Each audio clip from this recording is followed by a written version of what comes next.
Hello guys, welcome to the core concepts. आज हम पढ़ रहे हैं हिस्टोरिकल बैकग्राउंड। हमने अभी तक 2 लेक्चर कवर कर लिए थे। ये कोर्स हमारा मेनली फॉर है डिजाइंड है यूपीएससी 2021 या फिर आरएस 2021 के लिए, या फिर कोई सा भी ऐसा एग्जाम जिसमें आपका पॉलिटी का सिलेबस आता है, आप देख सकते हैं। अगर आपने अभी तक फर्स्ट 2 लेक्चर्स हमारे नहीं देखे हैं तो प्लीज़ वो देखिएगा। हम लोग अभी सिर्फ हिस्टोरिकल बैकग्राउंड हमने पढ़ा है थोड़ा सा। मैंने आपको बताया था कि ब्रिटिशर्स कैसे कैसे आए, और 2 पार्ट्स में हमने ब्रिटिशर्स के बारे में मतलब डिवाइड करा था। जो पार्ट था कंपनी रूल, बेसिकली हमने 2 पार्ट में डिवाइड करा था, 1773 से लेकर 1857 तक, और उसके बाद का 1858 से लेकर 1947 तक। ठीक है, तो गाइस प्लीज़ फॉलो करिएगा। चलिए आज का लेक्चर हम शुरू करते हैं। कल हमने क्या पढ़ा, एक बार आपको जल्दी से रिकैप में बता देता हूँ।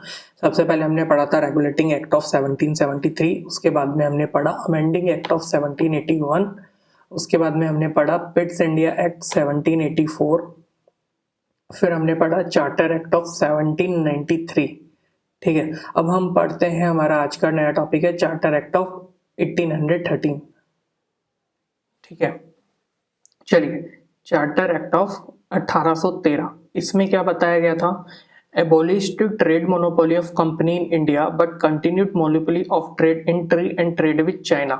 मतलब जो ईस्ट इंडिया कंपनी ट्रेड करती थी, ठीक है, और इसके अलावा अपने देश में जो ट्रेड कर रही थी, इन्होंने उनकी मोनोपोली को एबोलिश कर दिया था कि ठीक है कि अब ये ट्रेड नहीं करेंगे, लेकिन सिर्फ किस एरिया में करेंगे?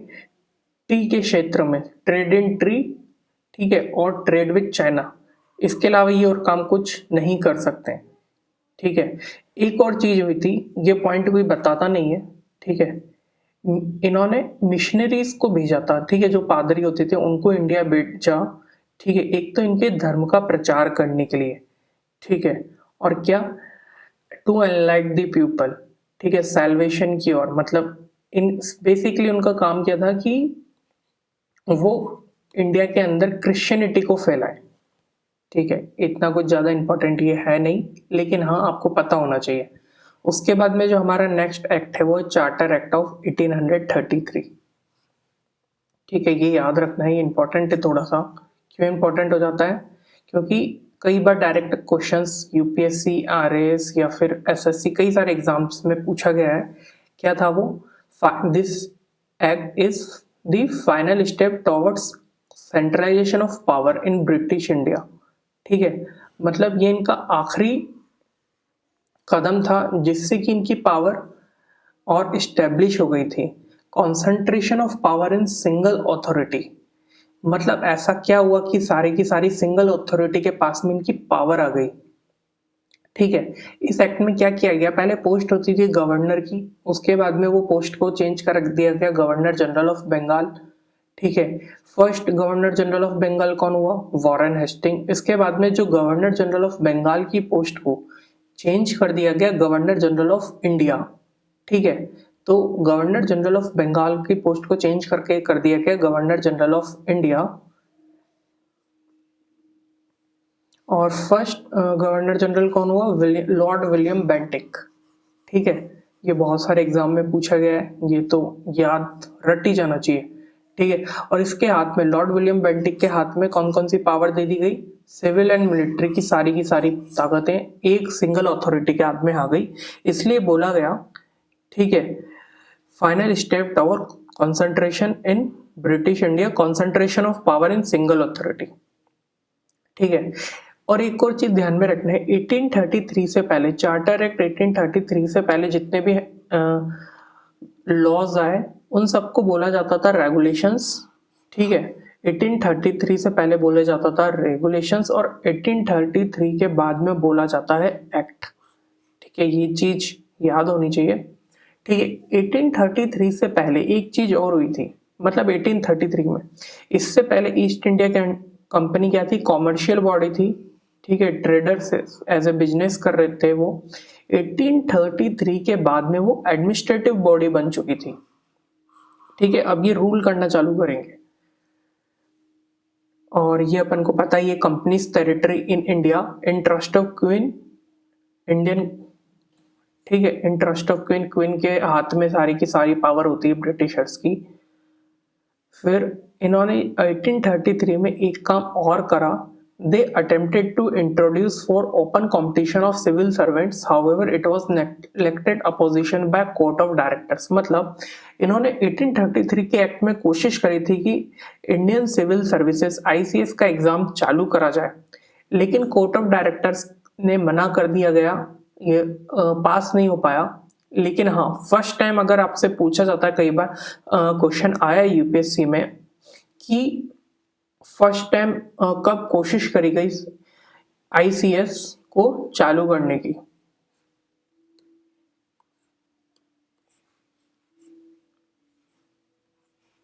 चलिए आगे चलते हैं।